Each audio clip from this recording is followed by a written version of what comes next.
বর্তমান অন্তর্বর্তীকালীন সরকারের যে এই জনপ্রিয়তায় রীতিমতো সুনামি তৈরি হয়েছে। সুনামি বলছি এই কারণে যে যখন একটা জনপ্রিয়তার ধারাবাহিকতা থাকে, সেই জনপ্রিয়তার ধারাবাহিকতা কখনো উপরে ওঠে, কখনো নিচে নামে। তো সেক্ষেত্রে বলা হয় যে জনপ্রিয়তা হ্রাস পেয়েছে, জনপ্রিয়তা বেড়ে গিয়েছে, এরকম সব। আর সুনামি যখন হয় তখন কি হয়? উথাল-পাথাল করে এবং একবার সেই তুঙ্গে উঠে আবার নিচে নেমে যায়। তো যখন নিচে নামে তখন টান দেয়া হয়।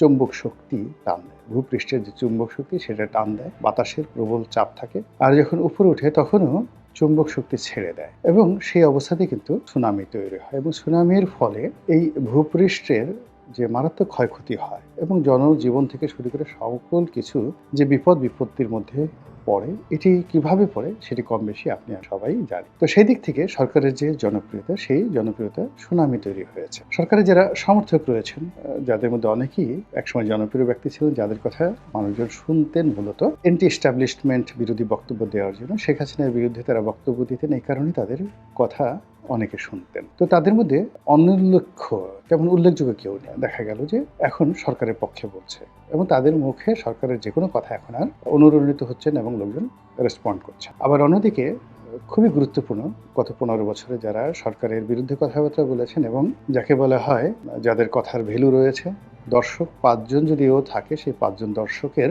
মূল্য রয়েছে, সামাজিক মূল্য রয়েছে। কিন্তু দর্শক রয়েছে আপনার ১০ কোটি দর্শক রয়েছে, কিন্তু সেটির মূল্য নেই। আপনি ধরুন you are a leader, a group of sheep, অর্থাৎ এক পাল ভেড়ার নেতা। তো সব ভেড়ার আপনার কথায় কথায় চলে, সবকিছু আপনার পিছে পিছে ঘুরে ভেড়ার দলের নেতা নাম্বার 1।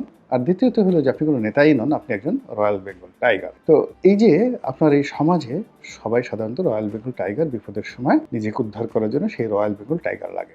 এখন সরকারের প্রচার এবং প্রোপাগান্ডা চালানোর জন্য এইরকম জনমত সৃষ্টিকারী রয়্যাল বেঙ্গল টাইগার এই সমাজে যাদের কথা আছে, যেমন ধরুন আমি একেবারে খোলামেলাই বলি, যেমন মাহফুজ আনাম সাহেব তার যথেষ্ট প্রভাব প্রতিপত্তি রয়েছে। মতিউর রহমান প্রথম আলোর প্রতিপত্তি রয়েছে। তো তারা দুজন সরকারের পক্ষে কথা বললেন, সেটা কি পরিমাণ গুরুত্ব আসে। আর ধরুন জনাব নুরুল কবির সাহেব, তিনি একটি কথা বললেন, নিউজের সম্পাদক। এখন প্রথম আলো আর যদি ডেইলি স্টারের সঙ্গে তুলনা করেন জনাব নুরুল কবিরের পত্রিকা নিউজ, তাহলে এটির সার্কুলেশন, ফাইন্যান্সিয়াল যাকে বলা হয় স্ট্রেংথ, মানে এটা তুলনাই করা যায় না। আবার যদি অর্থবিত্ত, পরিবার, রাজনৈতিক ব্যাকগ্রাউন্ড, দেশ বিদেশের কানেক্টিভিটি সব মিলিয়ে যদি তুলনা করেন, তাহলে মতিউর রহমান, মাহফুজ আনাম সাহেবদের সঙ্গে জনাব নুরুল কবির সাহেবের তুলনাই হয় না। কিন্তু বাস্তবতা হলো জনাব নুরুল কবির যদি কারো পক্ষে কোনো কথা বলেন বা বিপক্ষে যদি কোনো কথা বলেন, সেই কথা যথেষ্ট গুরুত্ব বহন করে।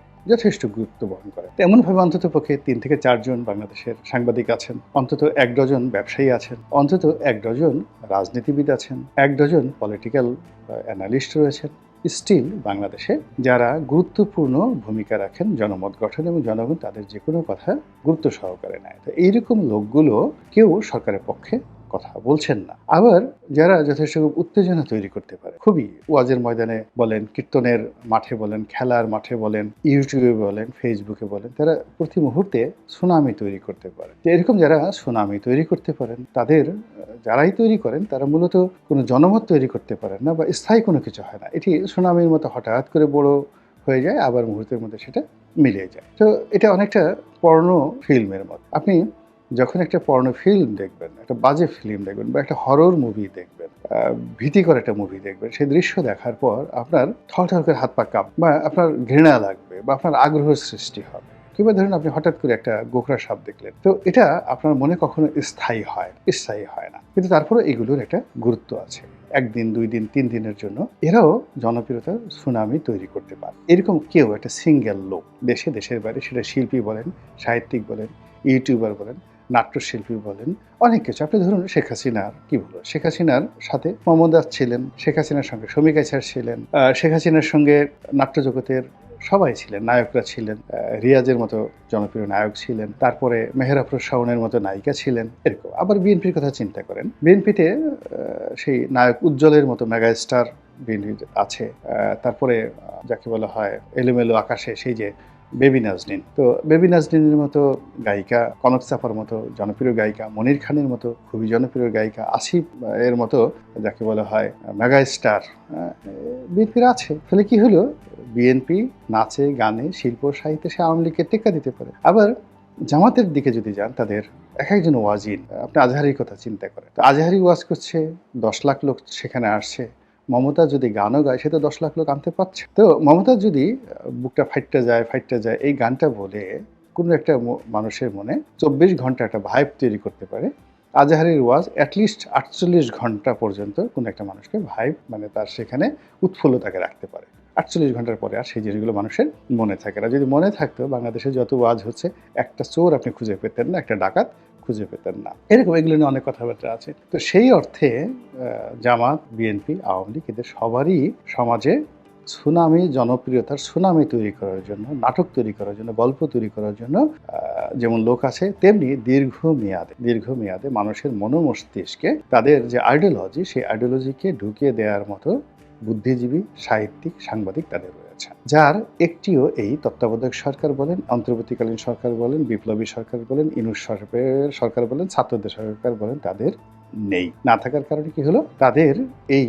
জনপ্রিয়তাটা যাকে বলা হয় সুনামির মতো করে ক্রমশ নিচের দিকে নেমে গিয়েছে। অর্থাৎ যেভাবে একেবারে একটা ভাইব তৈরি হয়েছিল মানুষের, যে বাংলাদেশে আমার কাছে মনে হয় না যে একমাত্র বঙ্গবন্ধু ছাড়া অন্য কোনো ব্যক্তি এরকম জনসমর্থন নিয়ে, জনপ্রিয়তা নিয়ে বাংলাদেশে এসে রাষ্ট্র ক্ষমতায় বসেছেন। অর্থাৎ ১৯৭২ সনের ১০ই জানুয়ারি বঙ্গবন্ধু বাংলাদেশে এসে রাষ্ট্র ক্ষমতায় বসার সময় যে এরকম একটা পরিবেশ পেয়েছিলেন, তার চেয়ে অনেক ভালো একটা পরিবেশ ডক্টর মোহাম্মদ ইউনূস কোনো বদনাম ছিল না। কিন্তু এই একটা রাধা চক্রে পড়ে কিংবা এই সুনামির মধ্যে পড়ে মনে হচ্ছে যে তার উপর যে দায়িত্ব অর্পণ করা হয়েছে বা তিনি যে দায়িত্বটি গ্রহণ করেছেন, এটির ভার বহন করার অবস্থা তার এই মুহূর্তে নেই। ফলে তিনি সবকিছু করার চেষ্টা করছেন, সবকিছু বলার চেষ্টা করছেন এবং সকলের টার্গেটে তিনি পরিণত হচ্ছেন। ফলে তিনি প্রায়ই অসহায় অবস্থার মধ্যে পড়েন। রুমিন ফারহানার সাথে কথা বলতে গিয়ে অসহায় অবস্থায় পড়েন, সাংবাদিকদের সামনে কথা বলতে গিয়ে অসহায় অবস্থায় পড়েন, রাজনীতিবিদদের সঙ্গে কথা বলতে গিয়ে অসহায় অবস্থায় পড়েন এবং বহু মানুষের তিনি টার্গেটে পরিণত হয়েছেন। ইট ইজ আনইউজুয়াল,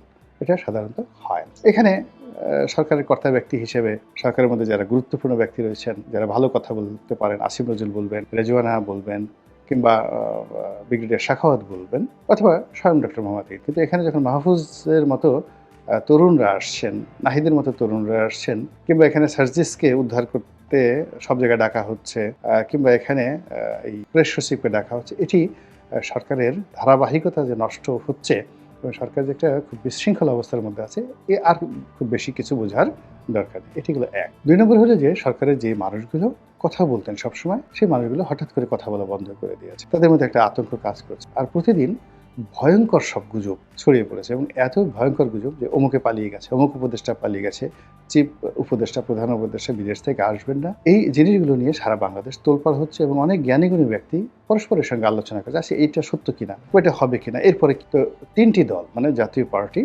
বিএনপি এবং আওয়ামী লীগ, তারা ক্ষমতায় এসেছে ৩ বার। আর ক্ষমতা হারানোর পরেও কারা ক্ষমতায় আসবে সেটা কে ফ্যাক্টর হিসেবে কাজ করে। এখন এই ৩টি দলের যদি আপনি ৫০ জন করে শীর্ষ নেতা ধরেন, যাদের কোনো বদনাম নাই, দুর্নাম নেই, কিন্তু রাজনৈতিকভাবে তারা যথেষ্ট প্রাজ্ঞ এবং অনেক কিছু বুঝতে পারে, সেই মানুষগুলো এখন ছোট ছোট বাচ্চা ছেলেদের কাছে জিজ্ঞাসা করছে, আচ্ছা কি হচ্ছে দেশে, কি হবে। তখন যদি কোনো বাচ্চা বলে যে স্যার এটা হচ্ছে, আমারও তাই মনে হয়। আপনি বোঝার চেষ্টা করেন যে পুরো সরকার, পুরো সিস্টেমটিকে এতটা ডিসকানেক্ট করে, নেগেটিভের সঙ্গে পজিটিভ, পজিটিভের সঙ্গে নেগেটিভ না করে সব জায়গাতেই সেম সাইড করে দিয়েছেন, positive positive, positive negative negative. ফলে বাতি জ্বলছে না, আর কোনো কোনো জায়গাতে সেই যাকে বলা হয় শর্ট সার্কিট হয়ে যাচ্ছে।